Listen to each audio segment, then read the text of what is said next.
Armstrong கொலை வழக்கு தொடர்பாக பொன்னை பாலு, வழக்கறிஞர்கள் அருள், ஹரிஹரன், மலர்கொடி, பெண் தாதா அஞ்சலை உள்ளிட்ட 16 பேர் இதுவரை கைது செய்யப்பட்டுள்ளனர். இந்த கொலை வழக்கில் கைது செய்யப்பட்ட குற்றவாளிகளில் எழும்பூர் நீதிமன்ற வழக்கறிஞரான ஹரிஹரனை போலீசார் முக்கியமான நபராக கருதுகின்றனர். இந்த கொலை சம்பவத்தில் கூலிப்படைக்கும் கொலை செய்ய பின்னணியில் இருந்து தூண்டியவர்களுக்கும் தரகராக செயல்பட்டு பண பரிவர்த்தனையில் ஈடுபட்டது வரை அனைத்து சதி செயல்களுக்கும் ஹரிஹரன் தான் கூட்டு என முதற்கட்ட விசாரணையில் தெரிய வந்தது. இந்த கொலையின் பின்னணியில் யாரெல்லாம் இருக்கிறார்கள் என ஹரிஹரனை விசாரித்தால் உண்மை புலப்படும் என்பதால் அவரை 5 நாள் காவலில் எடுத்து ரகசிய இடத்தில் வைத்து விசாரித்து வருகின்றனர். விடிய விடிய அவரிடம் நடத்தப்பட்ட விசாரணையில் பல்வேறு தகவல்களை வாக்குமூலமாக கொடுத்திருக்கிறார் என போலீஸ் தரப்பில் கூறப்படுகிறது.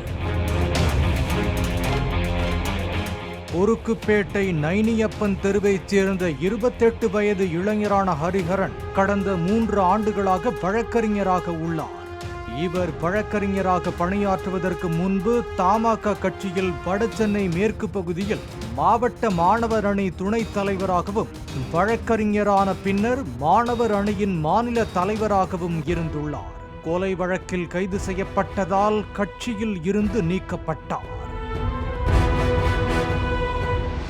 முன்னதாக ஆம்ஸ்ட்ராங்கை உளவு பார்க்க திருச்சியில் நடைபெற்ற பகுஜன் சமாஜ் கட்சியின் மாநாட்டில் ஹரிஹரன் தனது சகாக்களுடன் கலந்து கொண்டதாகவும் கூறப்படுகிறது. ஆற்காடு சுரேஷின் கொலைக்கு பழிவாங்கத்தான் இந்த கொலை நடந்துள்ளது என்று போலீசார் விசாரணையை முடித்து விடுவார்கள். பின்னணியில் இயங்கிய தனது பக்கம் வரை விசாரணை நீளாது என்ற நினைப்பில் கொலை சம்பவம் நடந்த பிறகும் கூட தலைமறைவாகாமல் வழக்கமான நடவடிக்கையில் ஹரிஹரன் ஈடுபட்டிருந்ததாக கூறப்படுகிறது. ஆம்ஸ்ட்ராங் உடலுக்கு அஞ்சலி செலுத்த பந்தர் கார்டன் மைதானத்துக்கு தமிழ் மாநில காங்கிரஸ் கட்சியின் தலைவர் ஜி.கே. வாசன் சென்றபோது அந்த கட்சியில் மாணவர் அணி தலைவராக இருந்த ஹரிஹரனும் உடன் சென்றதாக வாக்குமூலம் அளித்திருப்பதாக தகவல் வெளியாகியுள்ளது.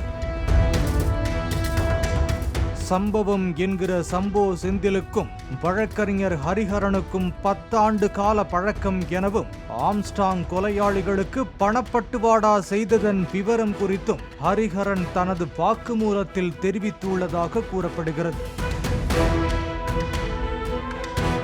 வெவ்வேறு எண்களில் இருந்து VPN, இன்ஸ்டா, வாட்ஸ்அப் கால்களில் மட்டுமே தொடர்பு கொண்டு ஆம்ஸ்ட்ராங்குக்கு எதிரான நபர்களை ஒருங்கிணைத்ததாகவும், கொலையை எந்த பிசிறும் இல்லாமல் கச்சிதமாக செய்ய வேண்டும் என சம்போ செந்தில் அவ்வப்போது ஆலோசனைகளை வழங்கியதாகவும் ஹரிஹரன் வாக்குமூலம் அளித்துள்ளதாக தகவல் வெளியாகியுள்ளது.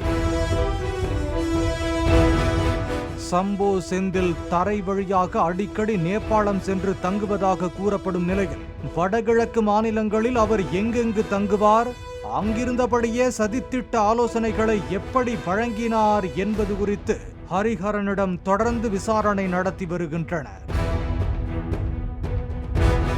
சம்போ செந்திலுக்கு பக்கபலமாக இருக்கும் அரசியல் பெரும்புள்ளிகள், தொழில் அதிபர்கள், ஓய்வு பெற்ற காவல்துறை அதிகாரிகள், தற்போது பணியில் உள்ள காவல்துறை அதிகாரிகள் குறித்தும் விசாரணை நடந்து வருவதாக போலீசார் தெரிவித்துள்ளனர். அதே நேரத்தில் இந்த கொலை வழக்கில் சிக்கிய முக்கிய புள்ளியை ஆந்திர எல்லையில் உள்ள தமிழக காவல் நிலையம் ஒன்றில் வைத்து தனிப்படை விசாரித்து வருவதாகவும் தகவல் வெளியாகியுள்ளது. பாலிமர் செய்திகளுக்காக செய்தியாளர் சரவணகுமார்.